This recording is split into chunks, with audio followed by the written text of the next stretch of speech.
الحمد لله رب المشرقين ورب المغربين الذي خلق كل شيء زوجين وأوجب علينا الإحسان بالوالدين ونشهد أن لا إله إلا الله وحده لا شريك له وأشهد أن محمدًا عبده ورسوله سيد الكونين صلى الله عليه وعلى آله وأصحابه وأتباعه أجمعين ليلا ونهارا في الطرفين فقد قال الله تعالى في كلامه المجيد وبرهانه التوحيد أعوذ بالله من الشيطان الرجيم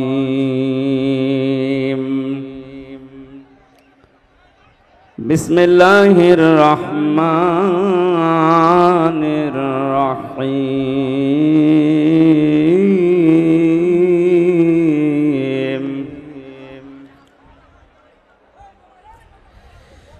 إن الذين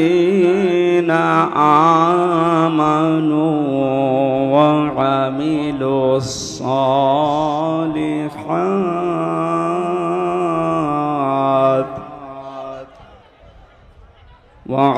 الصالحات كانت لهم جنات الفردوس نزلا خالدين فيها لا يبغون عنها حولا صدقت يا ربنا. عن أبي هريرة رضي الله تعالى عنه قال قال النبي صلى الله عليه وسلم اتق دعوة المظلوم فإنها ليس بين الله وبينه حجاب رواه ابن ماجه.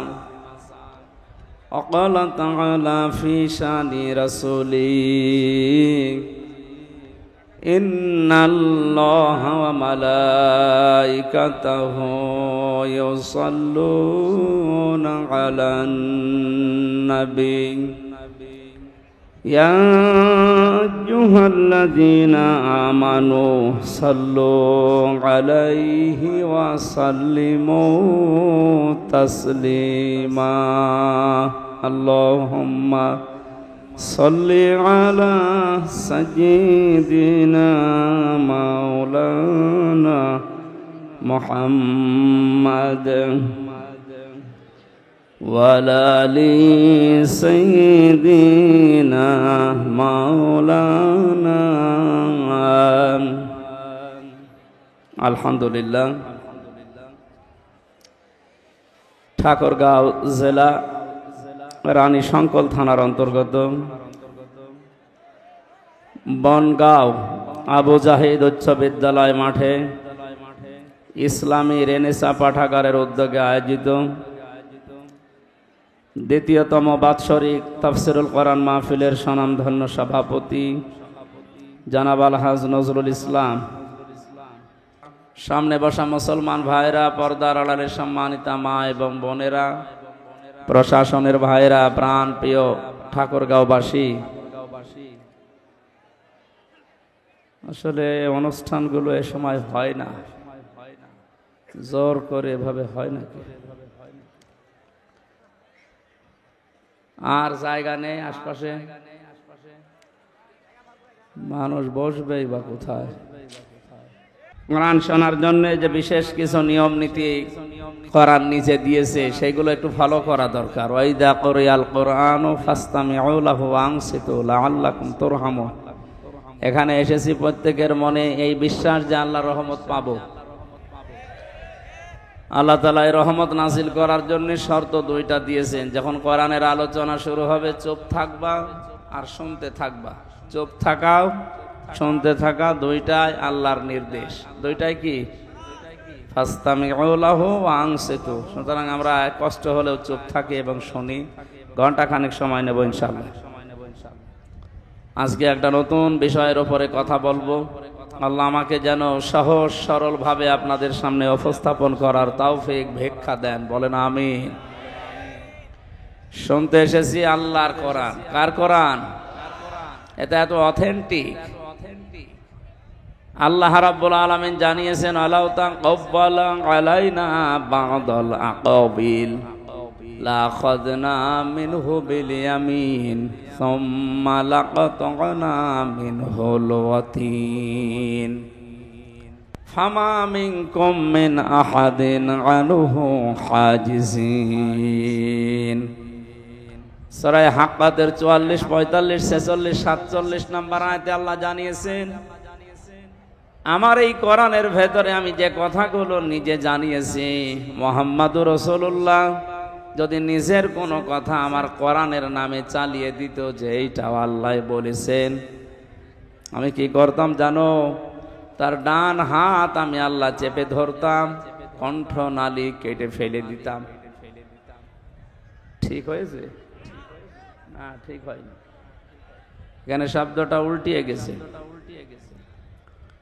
আল্লাহ পাক জানিয়েছেন আমি তার ডান হাত চেপে ধরতাম না, আমার ডান হাত দিয়ে আমি আল্লাহ নিজে তাকে চেপে ধরতাম। কোথায় ধরতেন সেটা আল্লাহ জানে। লা আখাযনা মিনহু বিল ইয়ামিন, আমার হাতের দ্বারা আমি ধরতাম। আল্লাহ ডান হাত দ্বারার কথা জানিয়েছেন এই জন্য, কারণ এই হাত দিয়ে কিছু ধরলে মানুষ শক্ত করে ধরে। আমরা যেটা দিয়ে স্বাভাবিক সচরাচর বুঝি ওইটা দিয়ে আল্লাহ উদাহরণ দিয়েছে। আল্লাহ বাম হাতের কথা দিলেন না, ওনার তো বাম হাতও আছে না? নেই? ডান হাত যদি কারো থাকে তার বাম হাত থাকবে না? আল্লাহ তাআলা বাম হাতের কথা না জানিয়ে ডান হাতের কথা দিলেন এই কারণে, যেহেতু মানুষ ডান হাত দিয়ে কোনো কিছু ধরলে শক্ত করে ধরে,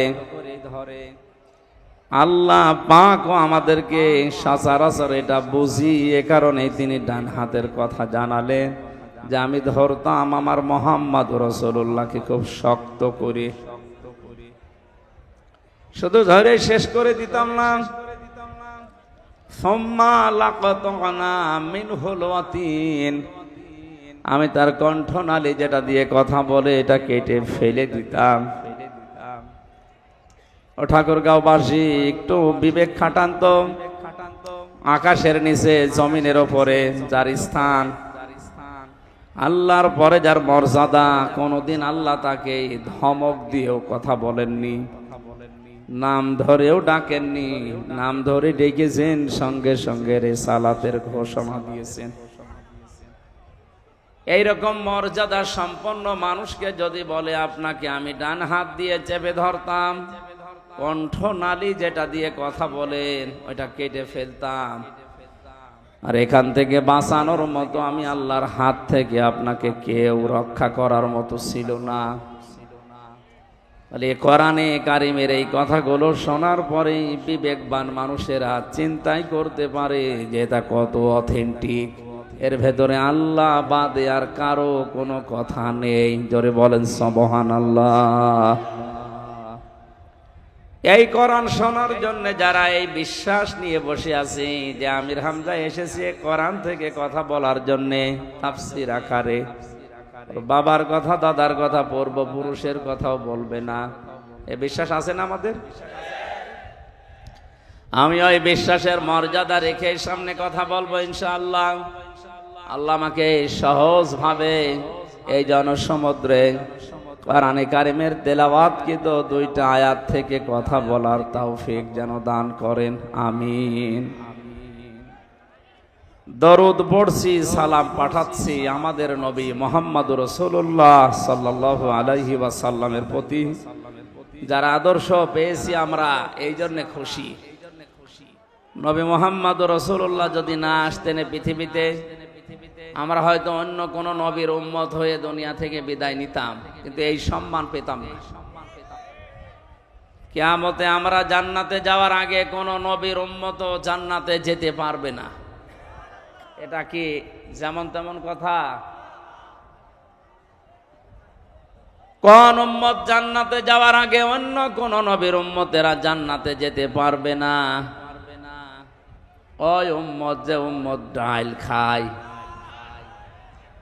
নাকি বাবা খায়? নবীজি ওই উম্মতের কথা বলেছেন, কুল্লু উম্মতি ইয়াদখুলুনাল জান্নাহ, আমার প্রতিটি উম্মত জান্নাতে যাবে, ইল্লা মান আবা, শুধু আবা বাদ দিয়ে। কিলা ইয়া রাসূলুল্লাহি মান আবা, সঙ্গে সঙ্গে সাহাবীরা জিজ্ঞাসা করেছিলেন, হে নবী আবা কি? নবীজি বলেন, আবা অস্বীকারী। এই পৃথিবীতে সত্যকে সত্য জানার পরে যারা মেনে নিতে চায় না, অহংকার করে, অস্বীকার করে, মুখ ফিরিয়ে নেয়, এরা। আর যারা আল্লাহর সৃষ্টি মানুষকে এই প্রতিপন্ন করে, তারা। দুইটা শর্ত এখানে। এই শর্তের ভেতরে আবার ক খ আছে। যারা সত্যকে সত্য জানার পরে মেনে নিতে চায় না, মানুষকে হেই প্রতিপন্ন করে, মানুষকে মর্যাদা দেয় না, দাম দেয় না, কিছুই মনে করে না মানুষকে। দুই নম্বরে দুনিয়ার ময়দানে যারা হিংসা করে। কি করে? আমাদের দেশে তো আর কারো ভেতরে হিংসা নেই। আমরা সবাই এই সত্যটা জানি যে হিংসা করলে পেছনের নেকিগুলো আল্লাহ সব কাটে, আগুন লাগলে যেভাবে ধ্বংস হয় ওইভাবে ধ্বংস হয়ে যায়। পৃথিবীর এই ছোট্ট জীবনের জন্য আমার বিশাল জীবন আখিরাত আমরা নষ্ট করব। আমি সহ যারা আছি আমাদের ভেতর থেকে যেন হিংসা বিদায় নেয়, বলেন আমিন। তাহলে ওই উম্মতের কথা নবীজি জানিয়েছেন, যারা সত্যকে প্রত্যাখ্যান করে না, জানার পরে সত্যের সামনে মাথা নত করে দেয়। সত্যকে সত্য বলে স্বীকার করার কারণে আবু বকর সিদ্দিক হয়েছিলেন।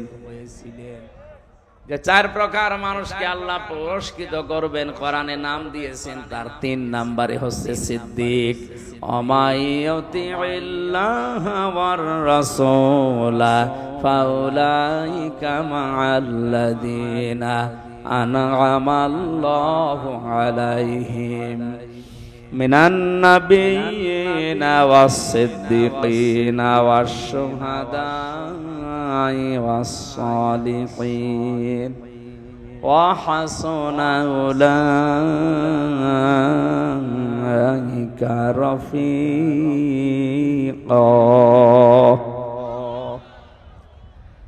সূরা নিসার ভেতরে আল্লাহ জানিয়েছেন, যারা আল্লাহ এবং রাসূলের আনুগত্য করে মহান আল্লাহ ওই মানুষদেরকে পুরস্কার দেবেন। তাদের ভেতরে 1 নম্বরে যারা নবীরা, সিদ্দিকরা, শহীদরা এবং সালিহিন নেককার বান্দারা। আমরা যেহেতু নবী হতে পারবো না কোনোদিন, কিন্তু বাকি 3টা অপশন আমাদের জন্য কিয়ামত পর্যন্ত খোলা আছে। কথা বলেন এখানে। আমরা সিদ্দিক হতে পারবো। হযরতে আবু বকর সিদ্দিক যেমন সত্যকে সত্য জানার পরে পৃথিবী একদিকে আর তিনি একদিকে বিশ্বাস করে নিয়েছিলেন। ওই জামানায়ও কিন্তু সত্যকে সত্য জানার পরে আবু জেহেল তার দলবল হাসি তামাশা করেছিল। হযরতে আবু বকর এই সত্য মেরাজের কথা বিশ্বাস করার কারণে মহান আল্লাহর নবী তাকে শুধু আবু বকর রাখেননি, সিদ্দিক বানিয়ে দিয়েছেন। কিয়ামত পর্যন্ত কোরআনের মতো হাদিসের মতো অথেন্টিক সত্যকে যারা সত্যিই মেনে নেবে, মহান আল্লাহ কিয়ামতের দিন সিদ্দিকে আকবরের সাথে তাদেরকে হাজির করিয়ে দেবেন। আমাদের নামটা যেন সিদ্দিক বলে লিখে নেন, জোরে বলেন আমিন। ঠাকুরগাঁওবাসী, তাহলে ওই উম্মতের জন্য নবীজি গর্ব করেছেন যে উম্মতেরা অস্বীকার করে না। আবা এর ভেতরে যারা নেই, মানুষকে আমরা যেন হেয় প্রতিপন্ন না করি, কোন মানুষকে যেন ছোট এবং দুর্বল মনে না করে অত্যাচার না করি। এই টেন্ডেন্সি যাদের ভেতরে কাজ করছে, আল্লাহ তুমি তাদের পরিবর্তন করে দাও, বলেন আমিন। সে অন্য ধর্মের লোক হলে,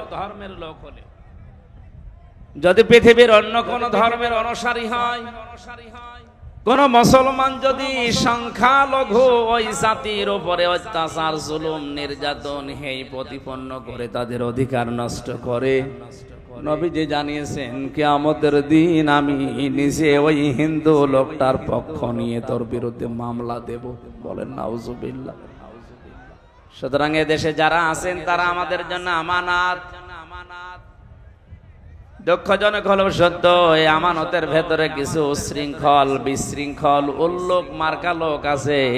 এরা আজ অনেকেই মুসলমানদের বিরুদ্ধে উল্টা পাল্টা ষড়যন্ত্র করছে। আল্লাহ যেন তাদেরকে বুঝ দেন মানুষ হিসাবে। আরে ভাই, আপনি যাই বলেন না কেন, পৃথিবী উল্টিয়ে গেল, আমরা একই দেশের লোক। সুতরাং ফরিদপুরের এই ঘটনা বিচ্ছিন্ন, এটা যারাই ঘটিয়েছে, আমরা যারা দায়িত্বে আছে প্রশাসনে, আদালতে, বিচার ব্যবস্থার উপরে আমাদের আস্থা আছে। আমরা নিজের হাতে আইন তুলে না নিয়ে বলবো এদেরকে আপনারা শাস্তির আওতায় আনেন, তাহলে বাংলাদেশ এমনিতেই শান্ত হয়ে যাবে। এ পাশের থানাতে আমি জেলখানায় থাকাকালীন শুনেছিলাম এখানে অনেকগুলো হিন্দুদের মন্দির, বাড়ি ঘরে অনেকে আগুন লাগিয়েছে। না, এটা ঠিক হয়নি। ওয়ালা তাসুবুল্লাযীনা ইয়াদউনা মিন দুনিল্লাহি ফায়াসুবুল্লাহা আদওয়াম বিগাইরি ইলম। কোরআনে কারিমে আল্লাহ জানিয়েছেন, হে নবী, ওরা যদি আমি আল্লাহকে বাদ দিয়ে অন্য কাউকে ডাকে, ওদের দেব দেবতাকে ডাকে, আর আপনি যদি ওদের গালি দেন, ওরা না বুঝে শেষে আমি আল্লাহকে গালি দিয়ে ফেলবে।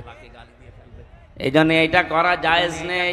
ওদের বাড়ি ঘর, মন্দির, উপাসনালয় ভেঙে দেওয়া, গড়িয়ে দেওয়া তো হারাম। এমনকি ওদের দেবতাকে গালি দেওয়াও জায়েজ নেই।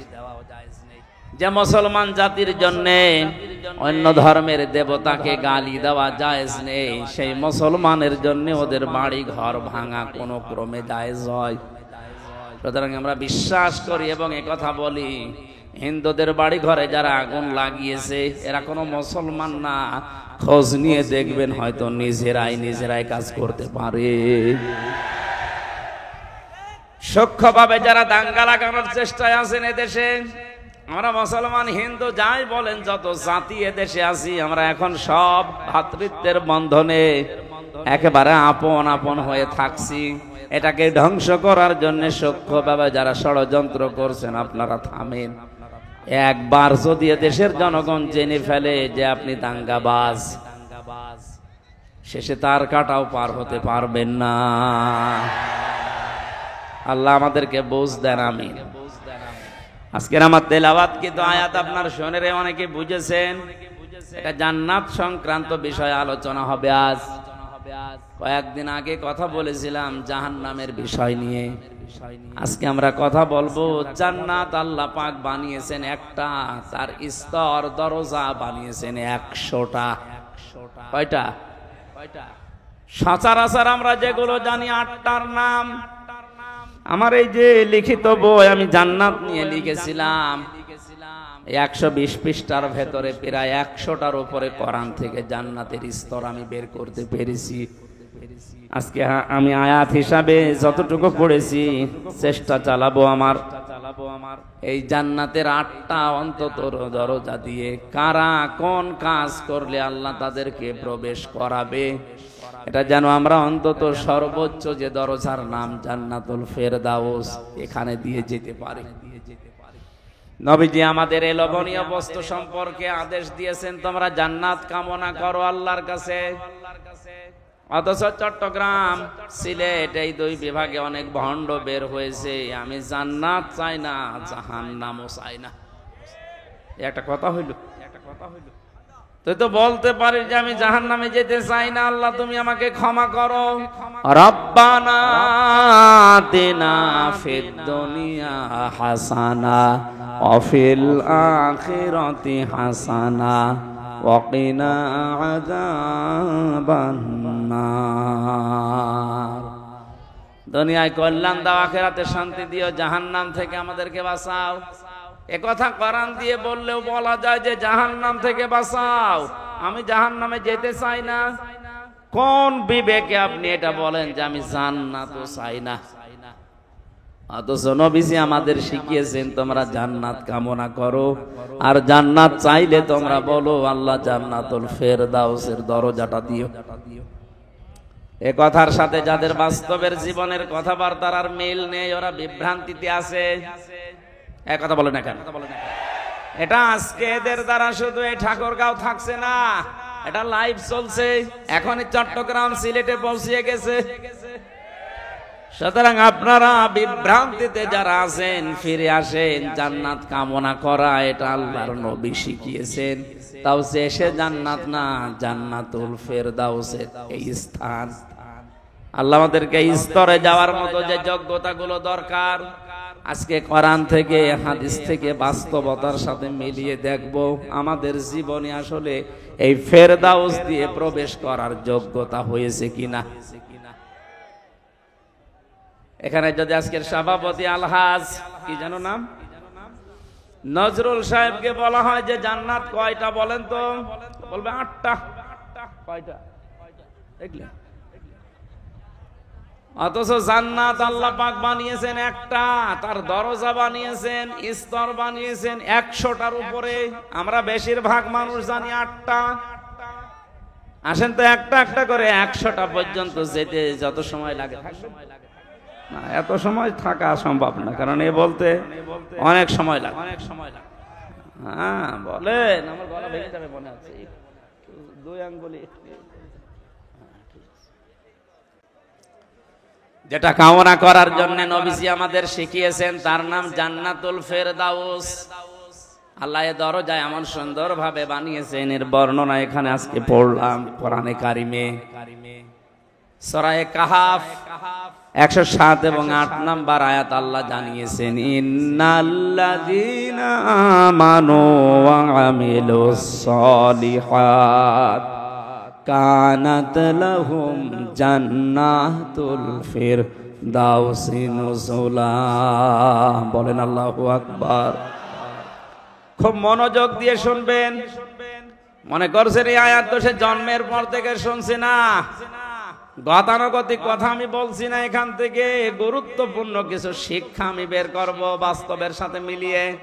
এটা হয়তো আমার বিরুদ্ধেও যেতে পারে, আমিও পরিবর্তন হব। কথা বলেন, কথা বলেন। আমাদের যার গায়ে লাগবে তাকেই পরিবর্তন হওয়া লাগবে। কারণ বয়ান এখন আর হামজা করছে না, বয়ান করছে সরাসরি আল্লাহ নিজে। আমার মুখ দিয়ে শুধু অ্যাডভার্টাইজ হচ্ছে। আল্লাহ পাক জানিয়েছেন ইযুকুম লাআল্লাকুম তাযাক্কারুন। ওয়াজ তো করি আমি আল্লাহ, ওয়াজ কে করে? হামজা ওয়াজ করছে, ওয়াজ সরাসরি আল্লাহর, আমি শুধু অ্যাডভার্টাইজ করে শোনাচ্ছি। এজন্য মনে করবেন আল্লাহ নিজে এখানে ওয়াজ করছেন, আর আমার মুখ দিয়ে শুধু অ্যাডভার্টাইজ হচ্ছে। আল্লাহর কথা শুনতে হলে যেরকম মন মানসিকতা লাগে, যেরকম কান লাগে, যেরকম স্থিরতা লাগে, ঠিক ওইভাবে করে একটু সময় নিয়ে বসেন। ঘন্টা খানিক বসা যাবে না, কষ্ট হচ্ছে আমি তো দেখতে পাচ্ছি। যে ইবাদতে কষ্ট বেশি ওই ইবাদতে সওয়াব বেশি। আর আমাদেরকে আল্লাহ দুনিয়াতে যেহেতু ইবাদতের জন্যই বানিয়েছেন, লাকাদ খালাকনাল ইনসানা ফি কাবাদ, অবশ্যই আমি মানুষকে বানিয়েছি কষ্টের পরে কষ্ট সহ্য করে। ইয়া আইয়ুহাল ইনসানু ইন্নাকা কাদিহুন ইলা রাব্বিকা কাদহান ফামুলাকি। হে পৃথিবীর মানব মণ্ডলী, তোমাদের রব পর্যন্ত পৌঁছাতে হলে কঠোর পরিশ্রমের মাধ্যমে পৌঁছানো লাগবে। আজকের এই ঠাকুরগাঁওয়ের মানুষগুলো আল্লাহ পর্যন্ত পৌঁছাতে পারবে বিশ্বাস করছি এই কষ্ট দেখে। যারা কষ্ট করে বসে আছেন আপনি বিশ্বাস করতে পারেন আপনার সওয়াব ডবল হচ্ছে। মনে করছেন সওয়াব যখন ডবল হচ্ছে একটু মারামারি করি, পরিবেশ আবার নষ্ট করলে যে আমলে সওয়াব বেশি ওইটা নষ্ট হলে গুনাহ হবে ডবল। এদিকে হিসাব করে একটু কষ্ট সহ্য করেন। সূরা কাহাফ নামকরণ, ঐতিহাসিক প্রেক্ষাপট, শানে নজুলের যে বিষয়গুলো সব বলতে গেলে গরমে আমিও পারছি না, সব বাদ দিয়ে একবারে আমরা তাফসিরে চলে যাই। আল্লাহ বলেন ইন্নাল্লাযীনা, নিশ্চয় যে বাজারা, আমানু ঈমান এনেছে, ওয়া আমিলুস সলিহাত, পৃথিবীতে যারা ভালো ভালো কাজের আঞ্জাম দিয়েছে। এবার আসেন তো আয়াতের দুইটা বিষয় নিয়ে যতক্ষণ পারি আমরা চেষ্টা করি তাফসির করার। আল্লাহ জানিয়েছেন যারা ঈমান এনেছে না ঈমান পেয়েছে? বলেন বলেন ঠাকুরগার মুসলমানেরা আপনারা ঈমান এনেছেন না ঈমান পেয়েছেন? হ্যাঁ, পেয়েছে। আল্লাহ তো ঈমান পেয়েছে কথা কোরআনে দেয়নি যে যারা ঈমান পেয়েছে, তাহলে আমাদেরকে ঈমান আনতে হবে। আমরা তো বাপ দাদা মা এদের কাছ থেকে শুধু ঈমান পেয়েছি, আর অনেকে শুনে শুনে না, ঈমান পাওয়া জিনিস না, ঈমান আনা জিনিস। আমরা আজকে ঈমান আনতে চাই। আমানতু বিল্লাহি কামা হুয়া বিআসমাইহি ওয়া সিফাতিহি ওয়া ক্বাবিলতু জামিয়া আহকামিহি ওয়া আরকানি। সে মক্তবে পড়িয়েছে এই বাক্যগুলো, ওই সময় বুঝি না, এখন দেখি দুনিয়া আখিরাত সব এই বাক্যের ভেতরে লুকিয়ে আছে। কেউ যদি বলে আমানতু বিল্লাহ, আল্লাহ আমি ঈমান এনেছি, আল্লাহ পাক বলেন চারটা কথা তোর জীবনে থাকা লাগবে। কয়টা? আবার বলেন তো আমরা ঈমান এনেছি না ঈমান পেয়েছি? যারা ঈমান পেয়েছেন তারা ঈমান আনেন। কিভাবে ঈমান আনবেন? হযরতে বেলাল যেভাবে ঈমান এনেছিলেন, হযরতে খাব্বাব যেভাবে ঈমান এনেছিলেন, ওনারা ঈমান আনার পরের পরবর্তী শব্দ কি? কামা হুয়া, ওই আল্লাহর প্রতি আমি ঈমান এনেছি, যিনি যার অস্তিত্ব আমি স্বীকার করলাম, যিনি একজন আছে। আল্লাহ একজন আছে না নেই? এই কথা বিশ্বাস আমরা করি, আল্লাহ একজন আছে। কিয়ামতে এই জবাবটাই আমরা তুলে ধরতে পারবো। ময়দানে মহাশার এরকম কোটি কোটি মানুষেরা যখন থাকবে, এর ভেতরে যারা দুনিয়ায় এ কথা স্বীকার করেছিল কামা হুয়া, যে আল্লাহ একজন আছে, এই কথার দ্বারাই কোটি কোটি মানুষকে আল্লাহ জান্নাতে দিয়ে দেবে। আল্লাহ আজকের এই হাতগুলো যেন ওই ময়দানে আল্লাহ এভাবে তোলার তৌফিক দেয়। আরো জোরে বলেন আমিন। কেউ যদি বলে আল্লাহ তোমার অস্তিত্ব আমি স্বীকার করি, আল্লাহ বলেন দ্বিতীয় নম্বরে বিআসমাইহি, আমার যে নাম আছে এইটাও তোরে মানা লাগবে। আল্লাহর নাম কয়টা? 5000। আমরা তো 99টা শুধু কায়দার পেছনে এইটা জানি। তাফসীরে খাজানের ভেতরে আল্লাহর নাম আমি পেয়েছি একটা দুইটা 99টা না, 5000। কত? হয়তো আমরা সবগুলো জানি না, তাই যেই কয়টা জানেন ওই কয়টা নামের উপরে এবং ওই নামের যে অর্থে, এই অর্থের উপরে আপনাকে বিশ্বাস করা লাগবে। কোন মানুষ যদি বলে আল্লাহ তোমার নাম রাজ্জাক, রিজিকের মালিক শুধুমাত্র তুমি আর কেউ না, এ কথাটা প্র্যাকটিক্যাল লাইফে মেলানো অত সহজ না। এটা মেলাতে গেলে অনেকের চাকরির উপরে ভরসা শেষ, ক্ষেত খামারের উপরে ভরসা শেষ, ব্যবসা বাণিজ্যের উপরে ভরসা শেষ। এটা দৃঢ়ভাবে সাহাবীদের মতো তার ভেতরে বিশ্বাস আসবে রিজকের একমাত্র মালিককে। ওমা মিন দাব্বাতিন ফিল আরদি ইল্লা আলাল্লাহি রিজকুহা। আল্লাহ পাক বলেন জমিনে এমন কোন বিচরণশীল জীব নেই যার রিজকের দায়িত্ব আমি আল্লাহ নিজের হাতে নেইনি। বর্ণনাটা যদিও দুর্বল, আমি শিক্ষার জন্য বলছি। হযরতে সুলাইমান নবী আলাইহিস সালাম একবার আল্লাহকে বলেছিলেন, আল্লাহ তুমি রাজ্জাক, রিজকের একচ্ছত্র মালিকানা তোমার। ইন্নাল্লাহা হুয়ার রাজ্জাকু যুল কুওয়াতিল মাতিন। রিজকের মালিক তুমি, এটা আমি বিশ্বাস করি মনে প্রাণে। তুমি যে সবাইকে রিজিক দাও এটাও আমি বিশ্বাস করি। আমি তোমার কাছে একটা আরজি পেশ করি, তোমার যত সৃষ্টি আছে আমি একটা দিন খাওয়াতে চাই। আমাকে যে বিশাল সাম্রাজ্য দিয়েছো, বিশাল ক্ষমতা দিয়েছো, এটার উপরে ভর করে আমি এ দায়িত্ব নিতে চাই। আল্লাহ পাক তিনবার তাকে বলেছিলেন না, এটা সম্ভব না। নাছড় বান্দা হয়ে যখন বললেন আমি চাই, আল্লাহ পাক বলেন একদিনের দরকার নেই, মাত্র এক বেলার খাবারের দায়িত্ব তোমারে দিলাম, চাও দেখি কেমন পারো। 6টা মাসের কথা আছে তাফসীরের ভেতরে। আমি আবার বলছি, বর্ণনাটা যদিও দুর্বল, আমি উদ্বুদ্ধ করার জন্য বলছি।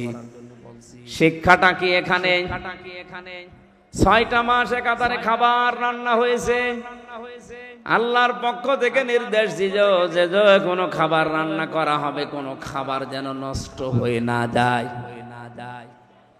বিশাল খাবারের স্তূপ তৈরি করে রেখে দিয়েছে।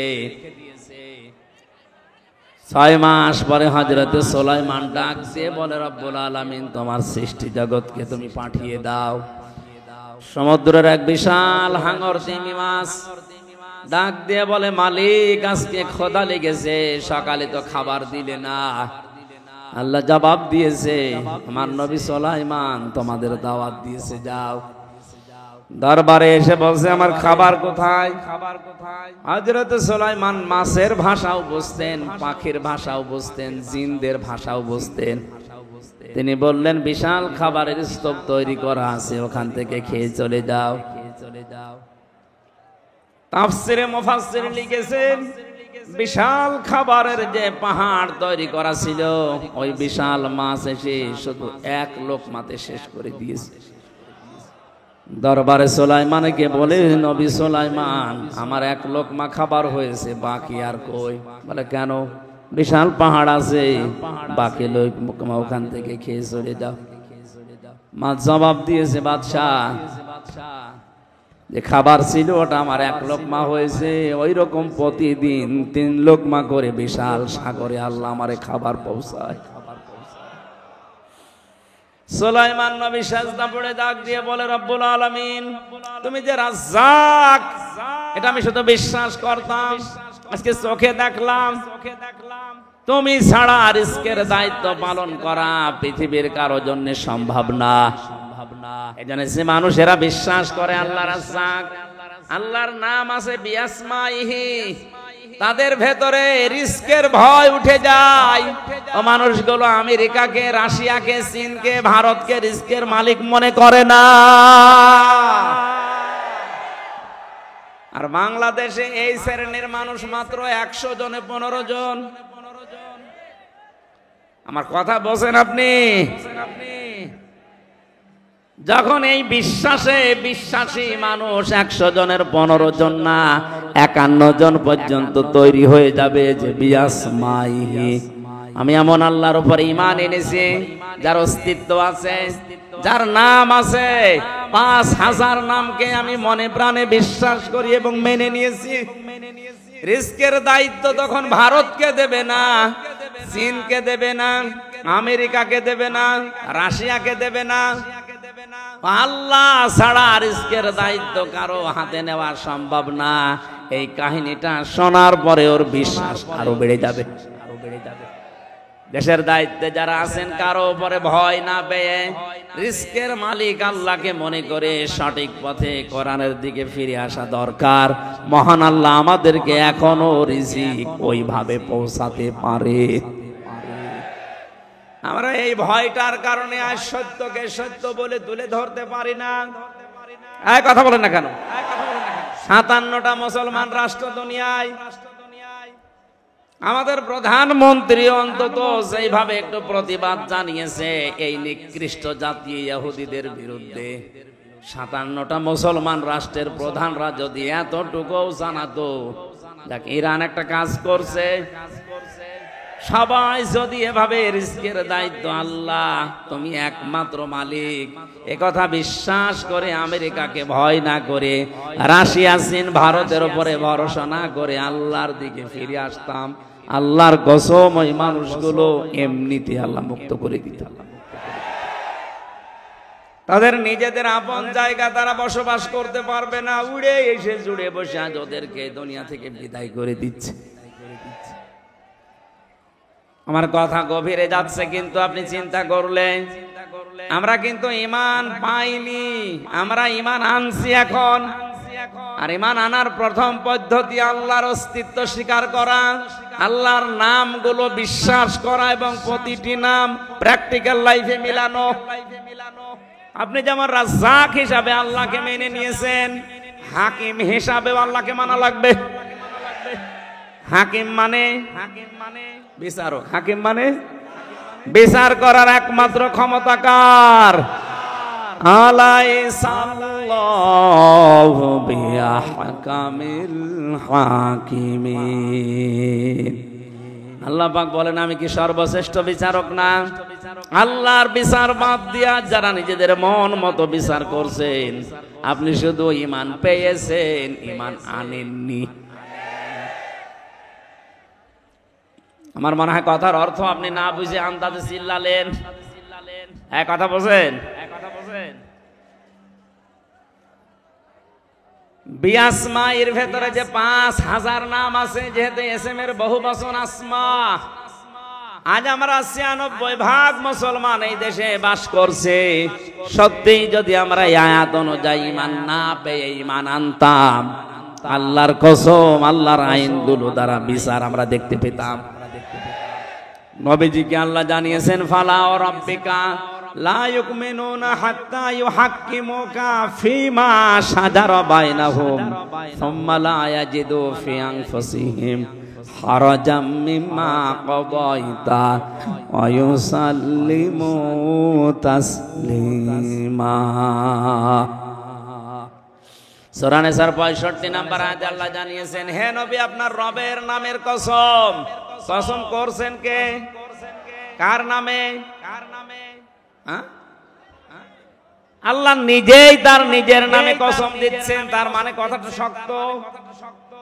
আমি যদি এখন আমার নিজের বংশের নামে, আমার বাবার নামে, আমার নাম হামজার নামে কসম দিয়ে থাকি, বুঝতে হবে বিষয়টা বড় শক্ত বিষয়। আল্লাহ নিজেই বলেন ফালা ওয়া রাব্বিকা, হে নবী আপনার রব কিন্তু তার নিজের নামে শপথ করছেন।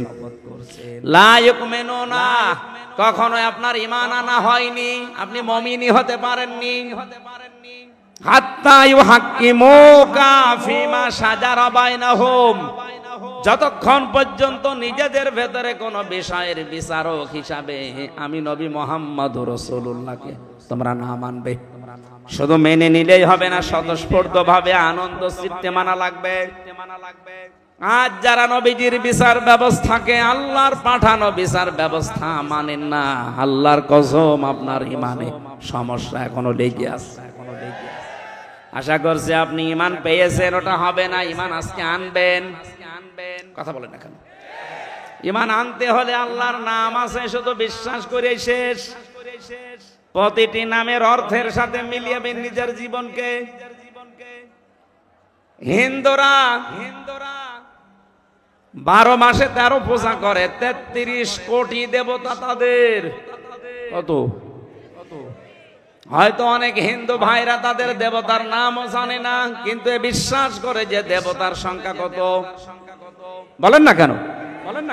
আমাদের যে আল্লাহ মালিক কয়জন? নাম কত? আমি বললাম না প্রতিটি শব্দ থেকে আমরা শিক্ষা নেব। এবার আসেন শিক্ষাটা কি। যদিও এই রংপুর বিভাগের জন্য এটা প্রযোজ্য না, এটা রংপুর না, এটা কি চট্টগ্রাম আর সিলেটের গেলে বলা যেত। ওয়ালিল্লাহিল আসমাউল হুসনা ফাদউ বিহা ওয়াদারুল্লাযীনা ইউলহিদুনা ফি আসমাই সায়াজজাউনা মা কানু ইয়ামালুন। সূরা আরাফ 9 নম্বর পারা 13 নম্বর পৃষ্ঠা 4 নম্বর লাইনের 180 নম্বর 81 নম্বর আয়াত। এটা তাফসিরে ফি জিলালিল কোরআনে সাইয়্যিদ কুতুব লিখেছেন।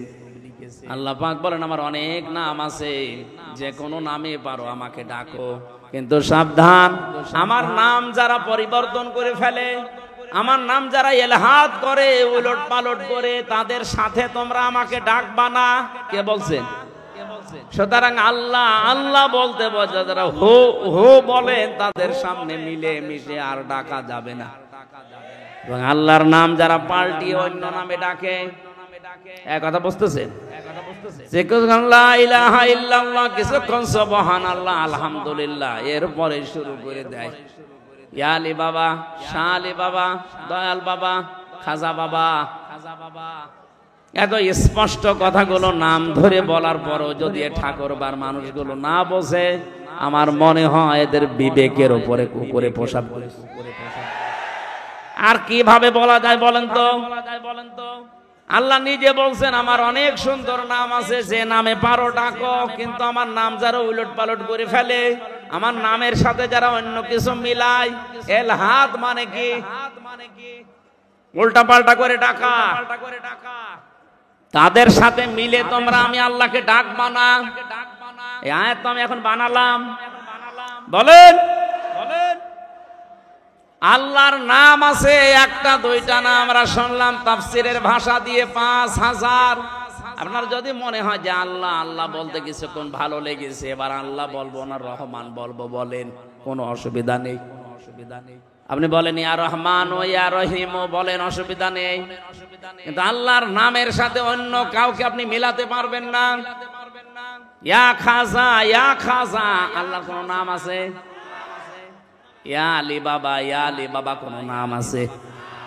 এমনকি চট্টগ্রাম বিভাগে অনেকে রসুলের মহাব্বতের নাম দিয়ে বিশ্ব নবীর নাম নিয়ে ওরা জিকির পর্যন্ত বানিয়ে ফেলিস। ইয়া রাসূলুল্লাহ, ইয়া রাসূলুল্লাহ, ইয়া রাসূলুল্লাহ ডাকতেছে, কবিরা গুনাহ হবে আপনার। রাসূলের নামে শুধু দরুদ পড়া যায়, জিকির করা যায় না। জিকির করা যায় কার নামে? আমি আবার বলছি, আমরা যারা ঈমান পাইনি, ঈমান এনেছি, তারা আমরা আল্লাহর অস্তিত্বকে যেমন স্বীকার করলাম, আল্লাহর নাম আছে এইটাও স্বীকার করা, এবং প্রতিটি নামের সাথে আমার প্র্যাকটিক্যাল লাইফ মিলানো। আমি তো রাজ্জাক হিসাবে আল্লাহকে মেনে নিয়েছি, হাকিম হিসাবে আল্লাহকে মেনে নিয়েছি, রব হিসাবেও আমাকে আল্লাহকে মানা লাগবে। 3 নম্বরে কি বলেছিলেন? অসিফাতিহি, আমি এমন আল্লাহর উপরে ঈমান এনেছি যার শুধু গুণাগুণ নেই, এই গুণের কার্যকারিতা আছে। হিন্দু ভাইদের দেবতাদের নাম আছে, কিন্তু নামের কার্যকারিতা কিয়ামতের আগে আপনি দেখাতে পারবেন না। এখন যদি বলেন আমার ধর্মকে আপনি ছোট করছেন না, আপনি বাস্তবে মিলান। আমি যতটুকু বাস্তবে দেখেছি, এদিকে তাকান, এদিকে তাকান, মোনাজাতের পরে বসেন বসেন রে ভাই, পরে পরে পরে বসেন বসেন বসেন বসেন, বসিয়ে দিতে পারেন না, পরে পরে কে ছাতা বলছিলাম আমি নিজেই ভুলে যাচ্ছি। গরমে আমার সব উলট পালট হয়ে যাচ্ছে, আর ওরা একবারে শুরু করেছে তাকবীর। মোনাজাতের পরে ওই যে কি ভেঙে পড়ে গেল না, ওইটা 10 মিনিট সময় দেওয়া হবে, দেখে বাড়ি যাবেন নাকি? আরে ভাই, একটা বাঁশ ভেঙে পড়ে যাচ্ছে, এইটা দেখার জন্য যদি আপনি কোরআনের আলোচনা বাদ দিয়ে ওইদিকে তাকাতে পারেন, আমার তো মনে হয় এখন যদি এমনি পরিমণি হাইটে যেত, আপনি আমারে বাদ দিয়ে ওইদিকে ছুটি ছুটি বলছে ঠিক।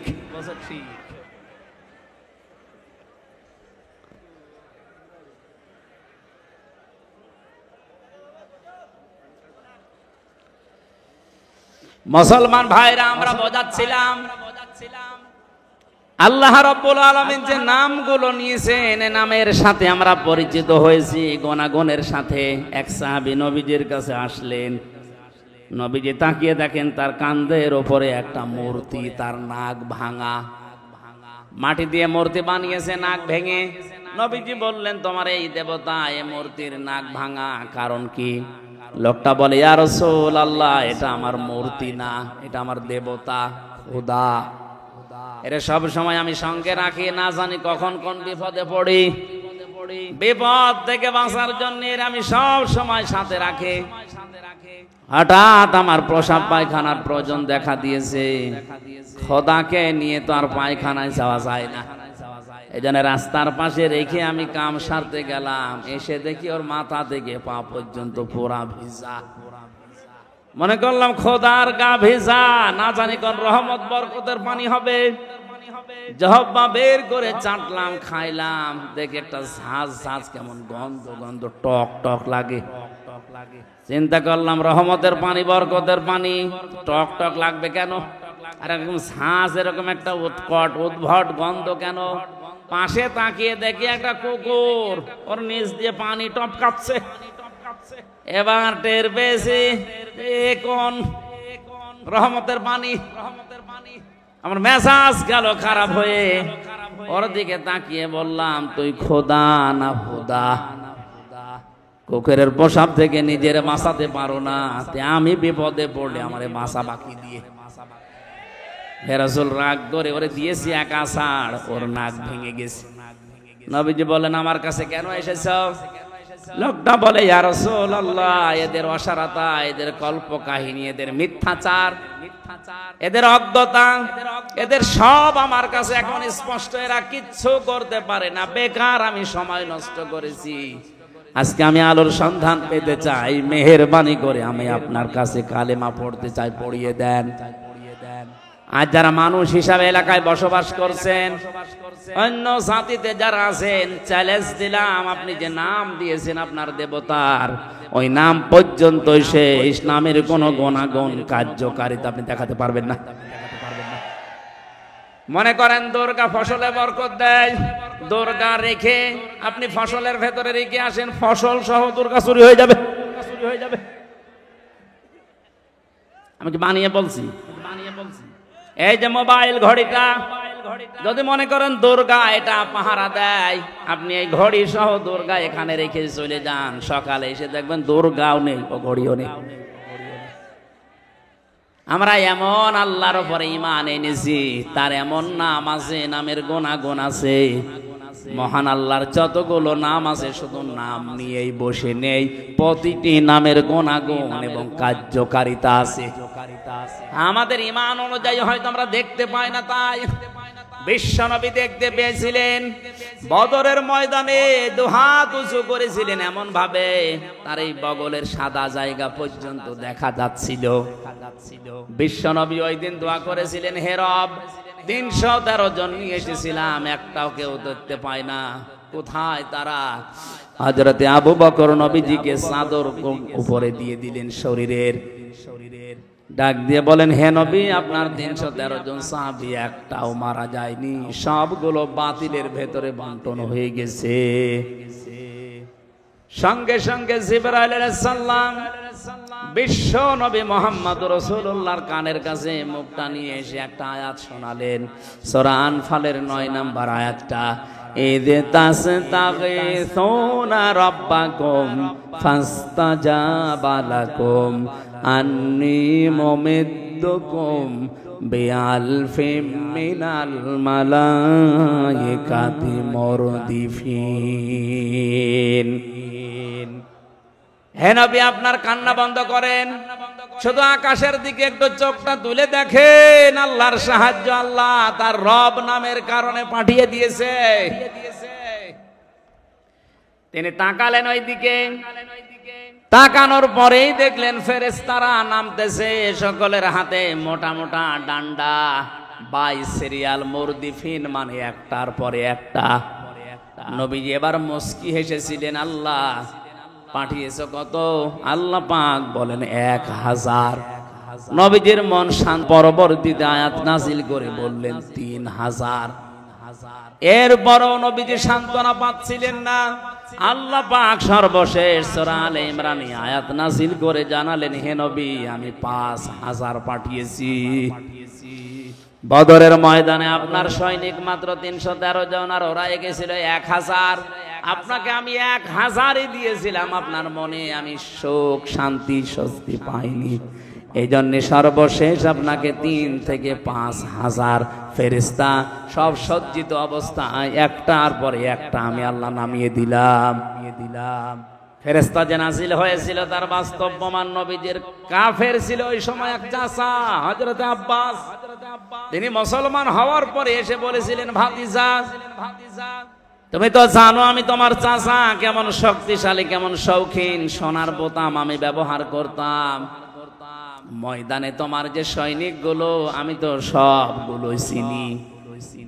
নতুন নতুন কিছু সৈনিক আমি দেখলাম যাদেরকে এর আগে কোনোদিন তোমার আশপাশে আমি ঘুরতে দেখিনি।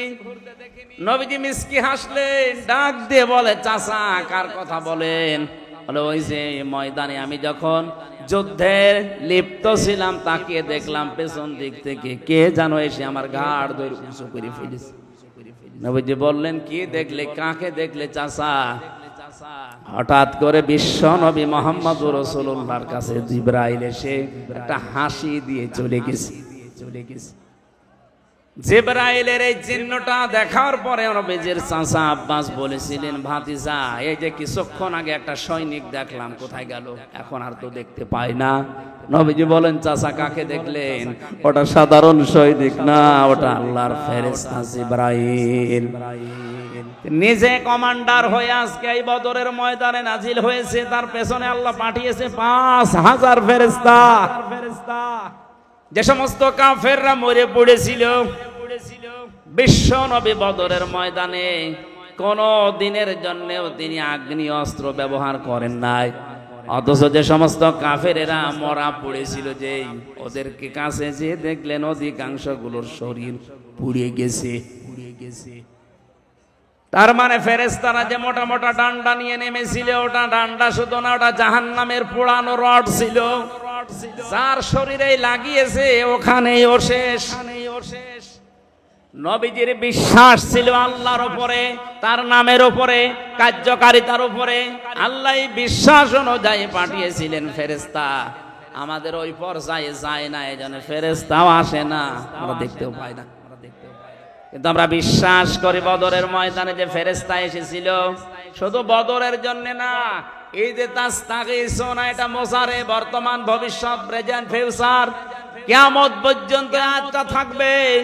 আমরা যদি আল্লাহর উপরে ঈমান আনতে পারি, সত্যি যদি তার অস্তিত্ব আমরা মেনে নিয়ে তার নামগুলো বিশ্বাস করে, কার্যকারিতা কিয়ামত পর্যন্ত আছে, যা যদি সত্যি আমরা দেখাতে পারি, মহান আল্লাহ এখনো ফেরেশতা নাযিল করে সাহায্য করতে পারেন। আল্লাহ আমাদেরকে কোরআনে কারিমের আয়াতের বাস্তব কিছু যেন দুনিয়ায় দেখান, বলেন আমিন। বিশেষ করে আজকে ফিলিস্তিনের মুসলমানদের জন্য এটা বেশি জরুরি হয়ে পড়েছে। আর ছোট ছোট বাচ্চারা ওই মরুভূমির পাথরের উপরে লিখতেছে, আল্লাহকে চিঠি দিচ্ছে, আল্লাহ ওয়াজআলনি মিল্লাদুনকা ওয়ালিয়্যা ওয়াজআলনি মিল্লাদুনকা নাসীরা। ইয়া আল্লাহ, আর পারা যায় না, সহ্যের বাইরে চলে গেছে। মা নেই, বাবা নেই, বড় ভাই নেই, বড় বোন নেই, সবাইকে ওরা মেরে ফেলেছে। আমি 2 বছর, 2.5 বছর, 3 বছরের বাচ্চা কি বুঝি? দুনিয়ায় কেউ যখন এগিয়ে আসে না, আমি তোমার কাছে চিঠি লিখলাম, মহান আল্লাহ তোমার পক্ষ থেকে তুমি আমাদের জন্য সাহায্যকারী পাঠাও। এই জন্যই মনে হয় আল্লাহ ইরানের মনটা একটু নরম করে দিয়েছে। বিশ্বের 57টা মুসলমানদের মন যদি এরকম একটু নরম আল্লাহ করে দিত, অন্তত এখনো যেভাবে সাহায্য করছে অনেকেই, প্রত্যেকটা মুসলিম রাষ্ট্র যজাজিমানের দাবি পূরণ করার জন্য সবাই কাশ্মীরের পাশে দাঁড়াতো, আমরা আজাদ কাশ্মীর পৃথিবীতে দেখতে পেতাম। মরণের আগে যেন এটা দেখতে পায় যে আজাদ হয়ে গেছে কাশ্মীর। বলেন, আল্লাহ পাক যেন এটা দেখে মরার তৌফিক দেন, বলেন আমিন। আমরা যদি আজাদ না হতাম, আমরা যদি মুক্ত হতে না পারতাম, কত কিছু আমরা আজ নিজেদের মন মতো করতে পারতাম না। আপনি টের পাচ্ছেন, ওরাও আজ মুক্ত হতে পারে না, আজাদ হতে পারে না, এই জন্য অনেক কিছু মন মতো করতে পারছে না। মানুষকে আল্লাহ বানিয়েছে এই মুক্ত জীবন দিয়ে। এটা পাখি না যে খাঁচার ভেতরে ভরে রাখবেন, হাত পা ডানা কাটা পাখির মতো শুধু ছটফট করছে। বিশ্বের মানচিত্রে আজ একটা পতাকা দেখতে চাই, যেটাই লেখা থাকবে ইলাহা ইল্লাল্লাহ মুহাম্মাদুর রাসূলুল্লাহ। ঈমান যারা এনেছে এ কথা বলবে, তারা আল্লাহর শুধু নাম বিশ্বাস করবে না, সিফাতিহি ওয়া ক্বাবিলতু জামিয়া আহকামিহি ওয়া আরকানি, আল্লাহর যত হুকুম আহকাম আছে আমি সব কবুল করে নিলাম, মেনে নিলাম। আল্লাহর যত আরকান আছে, রোকনের বহু বচন আরকান, যত খুঁটি আল্লাহ নাজিল করেছে এই পৃথিবীতে, আল্লাহর খুঁটি হচ্ছে 500। কয়টা? এই যে 1টা 2টা 3টা 5টা খুঁটি দেখতে পাচ্ছেন, এই প্যান্ডেল ঠিক রাখার জন্য, আল্লাহর বিধান এই পৃথিবীতে কায়েম রাখার জন্য 500 খুঁটি দরকার। ওই 500 খুঁটি আল্লাহ কোরআনে কারিমে দিয়েছেন। প্রতিটি খুঁটি আমি মেনে নিলাম, যেখানে এই খুঁটি দেখবো খুঁটির বাইরে আমি যাব না। এর নাম ঈমান আনা। এর নাম কি? আমরা ঈমান আসলে পেয়েছি, ঈমান আমরা আনতে পারি না। সেই ছোটকালে কায়দায় যেটা পড়িয়েছিল মক্তবে হুজুরেরা, আমানতু বিল্লাহি কামা হুয়া বিআসমাইহি ওয়া সিফাতিহি ওয়া ক্বাবিলতু জামিয়া আহকামিহি ওয়া আরকানি, এটার উপরে আমাদের বাকি জীবন যেন আমরা ঈমান এই নিয়ে সেট করতে পারি, বলেন আমিন।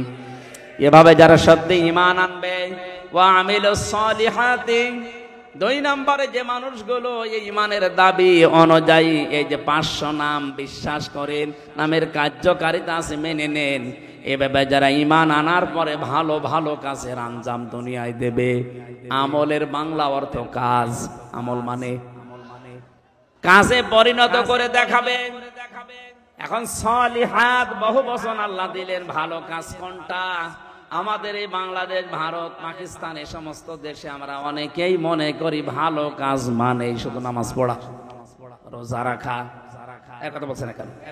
ভালো কাজ মানে জিকির করা না। পৃথিবীর সব চাইতে ভালো কাজ হচ্ছে এই পৃথিবীর ময়দানে আল্লাহর বিধানকে ইজহার করা, প্রকাশ করা, বিজয়ী করার জন্য চেষ্টা করা।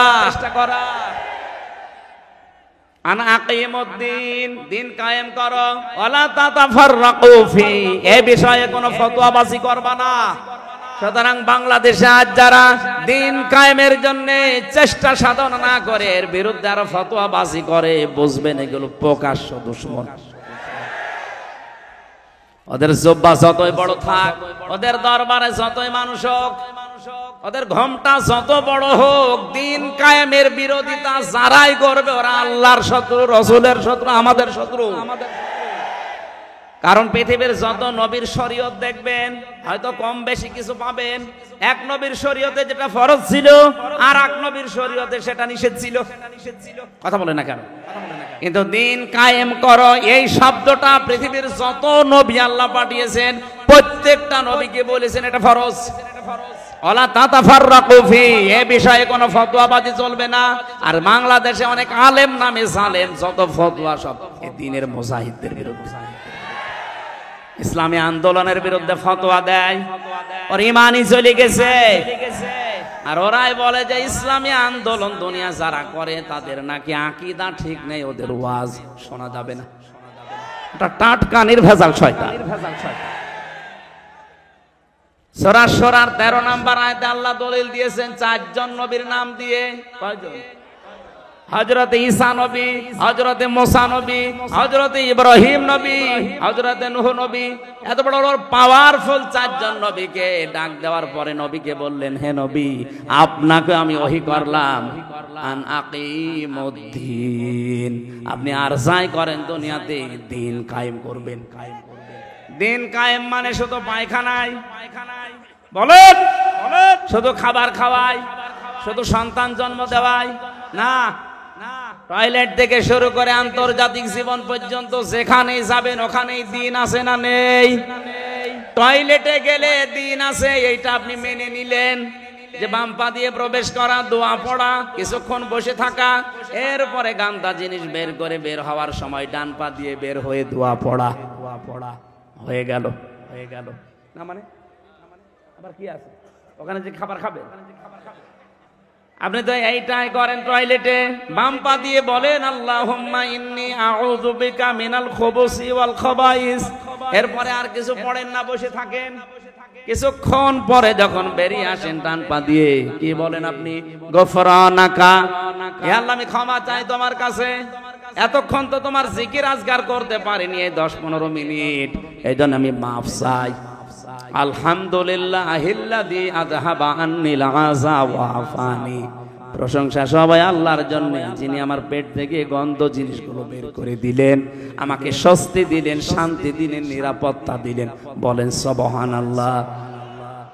টয়লেটে যাওয়া, আসা, বসে থাকা, এই কথাগুলো দিন অনুযায়ী হয়েছে না হয়নি? বলেন। এইটা শুনে তো অনেকেই বাহবা দিচ্ছে, হুজুর বলেন, আরো বলেন, দরকার 10 মিনিট বলেন। আরে ভাই, টয়লেটের এই 15 মিনিট যদি দিন হয়, মুহাম্মাদুর রাসূলুল্লাহ 10 বছর কোরআন দিয়ে রাষ্ট্র চালিয়েছিলেন, ওইটা কি? ওইটা আপনার কাছে রাজনীতি মনে হয়? ওইটা দিন না?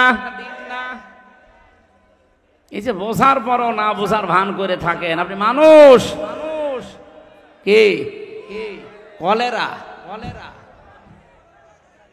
এত সহজ ভাবে বুঝলেন যে দিন, পায়খানায় 10-15 মিনিট এটা দিন হয়ে গেল, বিয়ে শাদী করার সময় দিন হয়ে গেল, সন্তান জন্ম দেওয়ার সময় দিন হয়ে গেল, আর 10টা বছর নবীজি কোরআন দিয়ে পরিবার সমাজ রাষ্ট্র চালালেন, এইটা আপনার কাছে রাজনীতি মনে হচ্ছে?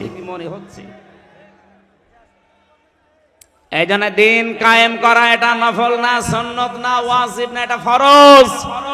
প্রত্যেকের জন্য ফরজ আইন এটা। যে যেখানে আছে ওখান থেকে ওর টার্গেট থাকা লাগবে আল্লাহর এই জমিনে কি করে আল্লাহর বিধান কায়েম হয়।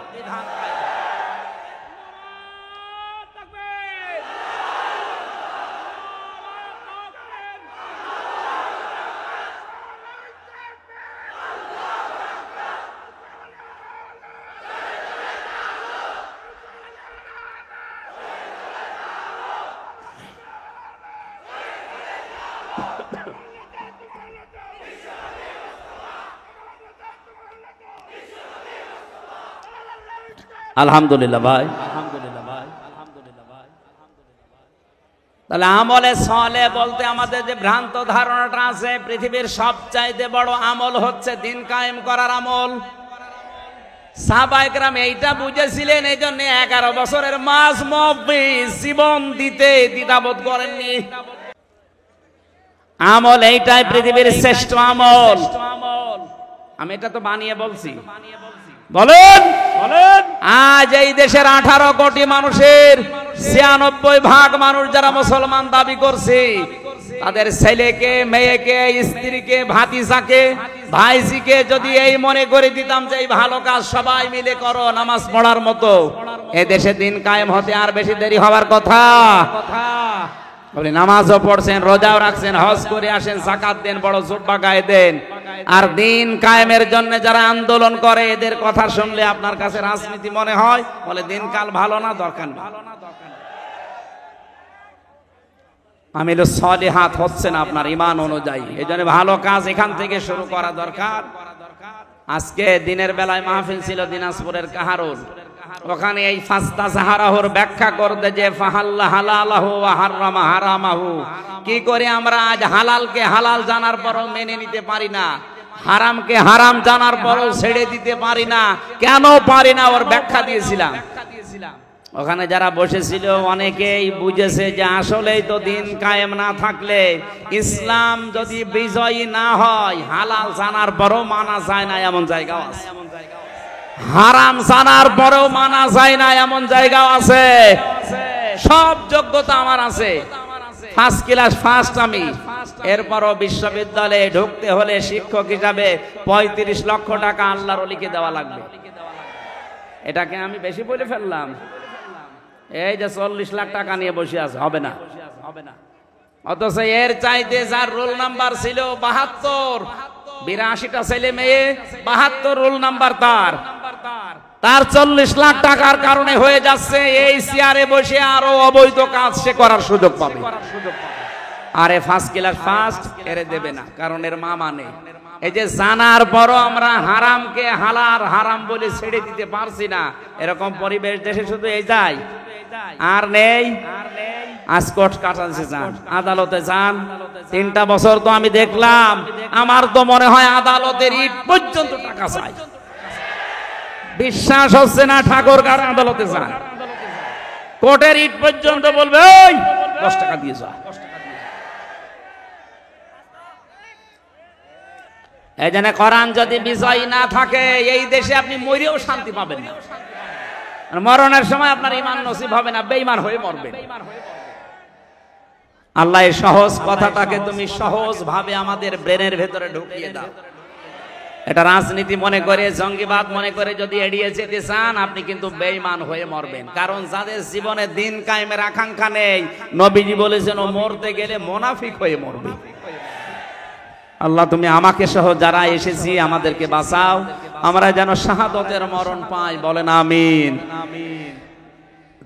নেক কাজ এই একটা একটা করে এরকম কোরআনে কারিমে আসে, নেক কাজের কথা কয়টা?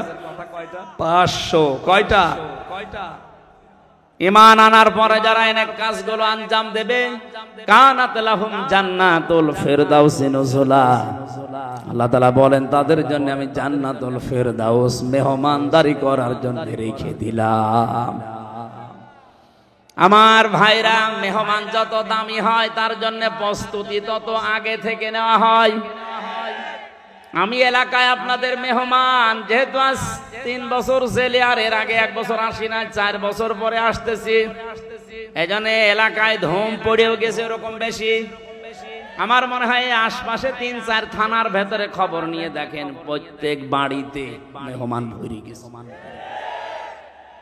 এটা জিবরাইল আসবে এই কারণে, বলেন যেহেতু আপনারা আমাকে দামি মেহমান মনে করেন, মেহমান যত দামি হয় তার জন্য প্রস্তুতিও তত আগে থেকে 8-7 করে নেওয়া হয়। এই খরচ হচ্ছে আপনাদের এরকম, এক কথা বলছেন না কেন? 2 দিন 3 দিন 4 দিন করে মেয়ে জামাই ওর জামাই ওর জামাই সব এসে রয়েছে। পৃথিবীর শ্রেষ্ঠ মেহমান যিনি মুহাম্মদুর রাসূলুল্লাহ সাল্লাল্লাহু আলাইহি ওয়াসাল্লামকে দিয়ে আল্লাহ জানিয়েছেন, হে নবী, ঈমান যারা আনবে এর উপরে আমল করবে, এরা যেহেতু আমার শ্রেষ্ঠ মেহমান হয়ে গেছে, এদের মেহমানদারি যে নুজুলা এর ব্যাখ্যায় আমি পড়েছি, এই মেহমানদের জন্য সর্বোচ্চ প্রস্তুতি 70টা গেট আমি আল্লাহ তৈরি করে রাখবো। প্রতিটি গেটে আমার 70,000 করে ফেরেশতা পাহারা দেবে, বিশাল বিশাল তোরণ বানানো হবে। ওয়াসিকাল্লাযীনা তাকাউ রাব্বাহুম ইলাল জান্নাতি যুমারা, বিশাল বিশাল গেট, ফেরেশতারা প্রতিটি গেটে দাঁড়িয়ে আছে। এই ফেরেশতারা আপনাকে দেখার পরে বলবে, আল্লাহর বান্দা চলো চলো, যেতে হবে। মনে করবেন যে প্রথম গেট যদি এত সুন্দর হয়, এই মনে হয় জান্নাতের গেট। যতটুকু ঢোল, যতটুকু ঘটি বাটি লোটা যায় আছে, ব্যাগপত্র নিয়ে বসে পড়বে মানুষ।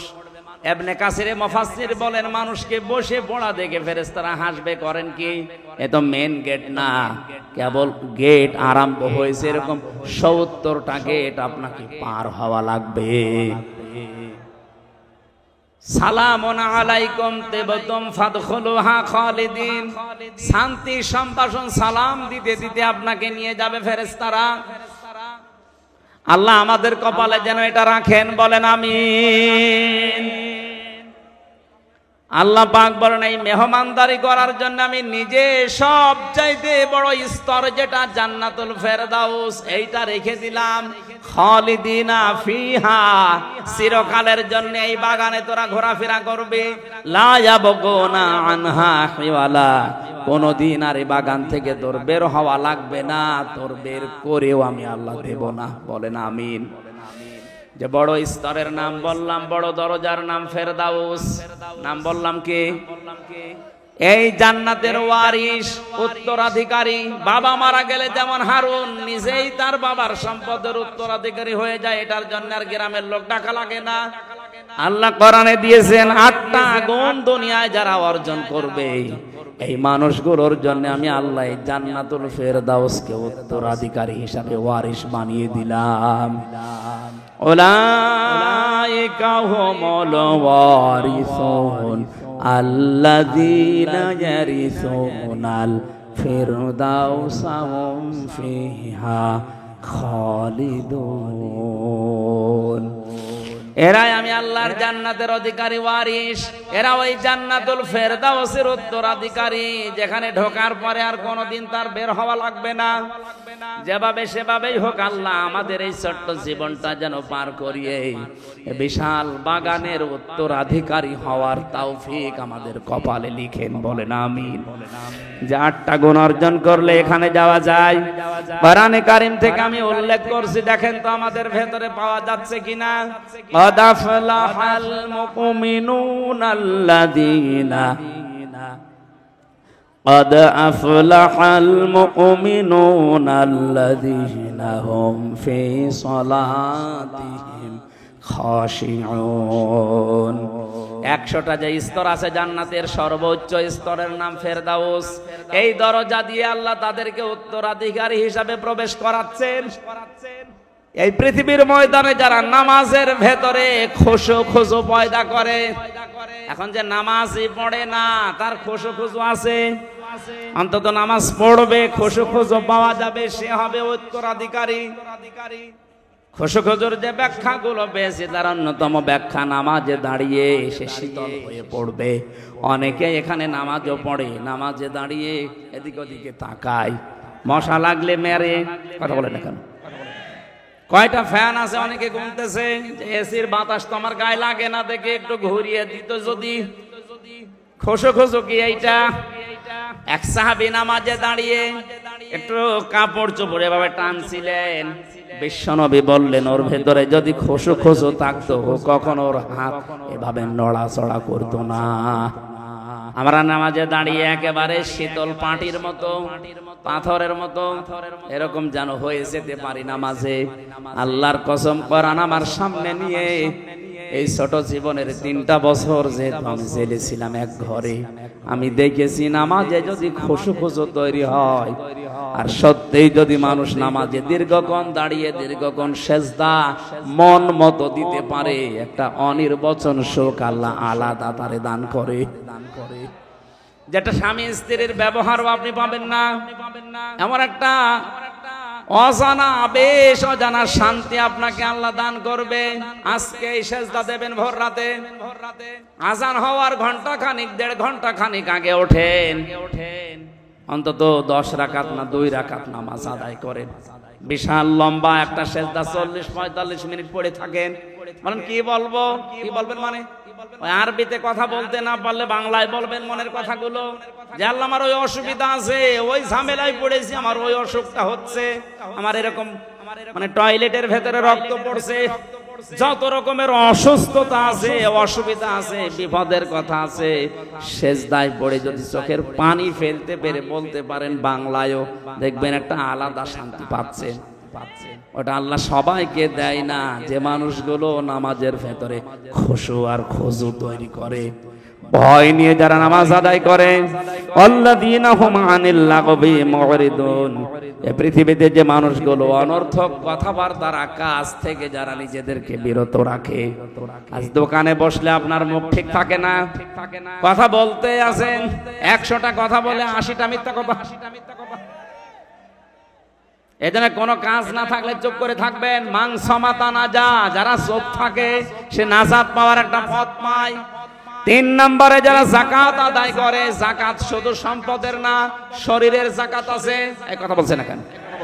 আপনার এই ধানের যাকাত আছে, গমের যাকাত আছে, ভুট্টার যাকাত আছে। এই যাকাত গুলো আজ আদায় করি না, এজন্য আমাদের সম্পদ গুলো আজ আল্লাহ অপবিত্র করে রেখেছে। উত্তরাধিকারী জান্নাতুল ফেরদাউসের হতে হলে যাকাত শরীর থেকে শুরু করে প্রতিটি জিনিসের আদায় করতেই হবে, মাস্ট বি। 4 নম্বরে যারা যৌন অঙ্গকে হেফাজত করে রাখে, এটা নষ্ট করার জন্য আকাশ সংস্কৃতির নামে সূক্ষ্ম সূক্ষ্ম ষড়যন্ত্র চলছে। যেভাবে আরম্ভ হয়েছে মোবাইল আর ইন্টারনেট দিয়ে, আমার তো যতটুকু বাস্তবতা, এই 3 বছর জেল থেকে বেরিয়ে দেখছি, এভাবে যদি 10 বছর চলতে থাকে, আগামী 10 বছর পরে চরিত্রবান কোন যুবতী যুবক এদেশে আর পাবেন না। বিয়ের আগে সব নষ্ট হয়ে যাবে। এজন্য এখনো সাবধান। আমি সহ যারা আছি, ছোট বাচ্চা থেকে শুরু করে অন্তত ও কান্নাকাটি করে করুক, ও যদি কিনতে মরে যায় যাক, তারপরও ওদের হাতে অ্যান্ড্রয়েড মোবাইল গুলো দেওয়া যাবে না। এইটা দেওয়া আর ওর হাতে বোমা দেওয়া সমান। আজকে এইটা ওইটা টিপতে টিপতে এমন জায়গায় যাবে আপনি কল্পনাও করতে পারেন না ওর চরিত্র কখন ধ্বংস হয়ে গেছে। যদি এটা কঠিন কাজ, অনেক অনেক মা বোনেরা মনে করে বাচ্চাকে মোবাইলের এই খেলাধুলা উল্টা পাল্টা জিনিস না দিলেও খাবার খেতে চায় না, না খাক, ওর মেধা কিন্তু নষ্ট হয়ে যাচ্ছে। 4 নম্বরে যে মানুষগুলো আমানতের খেয়ানত করে না, আজ কয়েকদিন পরে নির্বাচন, এই যে ভোট দেবেন যারা, এটা কিন্তু আমানত। এখন মনে করেন আমার দলের লোক তো দাঁড়ায়নি, আমি দেব না। না, যারাই দাঁড়িয়েছে মনে করেন 8-9 জন 10 জন, এর ভেতরে যোগ্যতা সম্পন্ন যেই লোকটা, যার দ্বারা ইসলামের কাজ হবে, মানবতার কাজ হবে বলে আপনার মনে হয়, এইরকম মানুষকে আপনার রায়টা, এই আমানতটা দিয়ে দেবেন জান্নাতুল ফেরদাউসের উত্তরাধিকারী হওয়ার জন্য। এমনটা দরকার। এরপরে আমি পেয়েছি অঙ্গীকার পূর্ণ করতে হবে। ওয়াদা যদি কারো সাথে দেয়, আজ এখানে আমি আসার আগে যারা যারা ওয়াদা দিয়েছে যে বাড়িতে বাড়িতে টিউবওয়েল বসিয়ে দেব, বিশাল গরুর গাড়ির চাকার মতো জিলাপি কিনে দেব, কত রকমের ওয়াদা কত মানুষ করে, অথচ ওয়াদাকে কিছু মনেই করে না। পাশ করার পরে সব ওয়াদা ভুলে যায়। ওনার জন্য জান্নাতুল ফেরদাউস হারাম হয়ে যাবে। ওয়াদা ঠিক রাখবেন, ওয়াদা যদি করেন, আর যদি ওয়াদা করতে না পারেন, ঠিক রাখতে না পারেন, করবেন না। এরপরে আছে নামাজে যত্নবান হওয়া। আল্লাহ রাব্বুল আলামিন কোরআনে কারিমে এই যে গুণগুলো দিয়েছেন, যদি কেউ অর্জন করতে পারে, মহান আল্লাহ তাকে বিশাল ফেরদাউসের উত্তরাধিকারী হিসাবে কবুল করে নেবেন। আমি সহ প্রত্যেকটি মানুষকে আল্লাহ যেন এটা কবুল করেন, আমিন। 2 নম্বর দরজার নাম পেয়েছিলাম জান্নাতুল মাওয়া। আমা আদরাকা মা ইল্লিয়ুন। হে নবী, আপনাকে ওরা জিজ্ঞাসা করে ইল্লিন কি, বলেন এটা একটা জান্নাত, এর উপরে আর নিচে জান্নাতুল মাওয়াটা সাজানো আছে। দুনিয়াতে যেই মানুষগুলো আল্লাহকে ভয় করে সব অন্যায় কাজ থেকে নিজেকে বাঁচিয়ে রাখতে পারে, তার জন্য জান্নাতুল মাওয়া আল্লাহ রেখে দিয়েছেন। আল্লাহ আমি সহ প্রত্যেকের জন্য যেন জান্নাতুল মাওয়ারও ব্যবস্থা করেন, আমিন। দারুল মাকাম আছে, দারুল করার আছে, দারুল খোলদ আছে, এরকম একটা একটা করে 100টার বর্ণনা আমি পেয়েছি কোরআনে কারিমে। আল্লাহ যে একটা সর্ব উচ্চ স্তর ফেরদাউস, আমি সহ প্রত্যেককে এর উত্তরাধিকারী হওয়ার তৌফিক দান করেন, আমিন। পারিবারিক জীবনে দাম্পত্য কলহর যে বইটা আমি লিখেছিলাম, ওই গাড়িতে পাওয়া যাবে। যাওয়ার সময় স্ত্রীকে এবং স্ত্রীরা স্বামীকে কিনে পড়াশোনা করার চেষ্টা করেন। আল্লাহ আমাদের পারিবারিক জীবনে যেন জান্নাত দান করেন, আল্লাহুম্মা আমিন। লা ইলাহা ইল্লা আনতা সুবহানাক ইন্নী কুনতু মিনাজ জালিমিন। লা ইলাহা ইল্লা আনতা সুবহানাক ইন্নী কুনতু মিনাজ জালিমিন। ফাস্তাজাবনা লাহু ওয়া নাজ্জাইনাহু মিনাল গাম্মি ওয়া কাযালিকা নুনজিল মুমিনিন। রব্বুল আলামিন প্রচন্ড এই গরমে ঠাকুরগাঁও রানী শঙ্কর থানার এই বনগাঁও যুব সমাজ কর্তৃক আয়োজিত তাফসীর মাহফিলে গভীর রজনী, এখন প্রায় রাত 12টা বেজে গেল।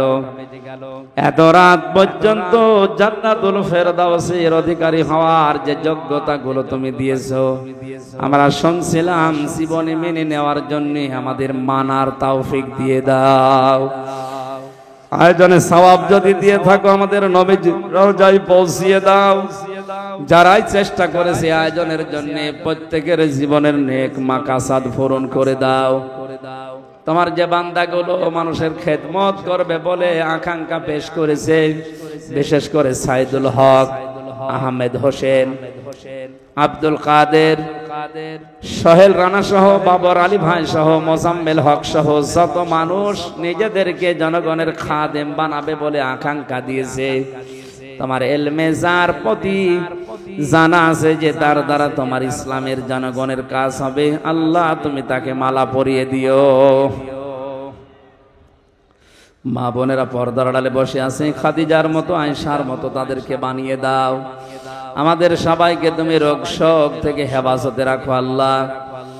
এই ঠাকুরগাঁও জেলার ডিসি, এসপি, টিওনো, ওসি যত মানুষ দায়িত্ব পালন করছে আমাদের জান মাল ইজ্জত আবরু হেফাজতের জন্য, আল্লাহ এদের দায়িত্বটা তুমি ইবাদত হিসাবে কবুল করে নাও। জেলার মাটির নিচে যারাই ঘুমিয়ে আছে কবরটা তুমি কোরআন ইজ্জতে জান্নাত বানিয়ে দাও। নবীজি জানিয়েছেন কোরআনে কারিমের আলোচনা যেখানে হয় ওই এলাকায় 40 দিন কবরের আযাব মাফ হয়ে যায়। আল্লাহ তাআলা কোরআনের বিশাল ইজ্জতের কারণে এলাকার মানুষের কবরগুলো কিয়ামত পর্যন্ত ক্ষমা করে দাও। যত অতিথি বসে আছে মনের ভেতরে যার যে কামনা বাসনা আছে আমাদের জায়েজ আশাগুলো পূর্ণ করে দাও। যে বাড়িতে এসে বসেছিলাম এ বাড়ির উপরে রহমত নাজিল করো রব্বুল আলামিন। সারা জীবনের মোনাজাত আমার আল্লাহুম্মা ইন্নী আসআলুকা শাহাদাতান ফি সাবিলিক ওয়া জাআল মাউতি ফি বালাদি রাসূলিক। সাধারণভাবে মরণ দিও না আল্লাহ, তুমি আমাকে শাহাদতের মরণ দিয়ে জীবনটা ধন্য করে দিও। সবচাইতে বড় নেক কাজ যেটা তোমার দিন এই পৃথিবীতে কায়েম করা, অ্যাক্টিভ হয়ে আমাদের মুসলমানদেরকে দায়িত্ব পালন করার সুযোগ করে দাও। ফিলিস্তিনের মুসলমানদেরকে বাঁচাও।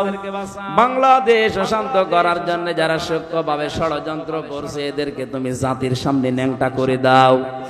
এ দেশটাকে তুমি শান্তি, স্বস্তি, নিরাপত্তা দিয়ে ভরে রাখো আল্লাহ। বারাকাল্লাহু লানা ওয়া লাকুম ফিল কোরআনিল আযীম। যখনই মরণ আসবে আমরা যেন এই মুখ দিয়ে বলতে পারি লা ইলাহা ইল্লাল্লাহু মুহাম্মাদুর রাসূলুল্লাহ। আসসালামু আলাইকুম।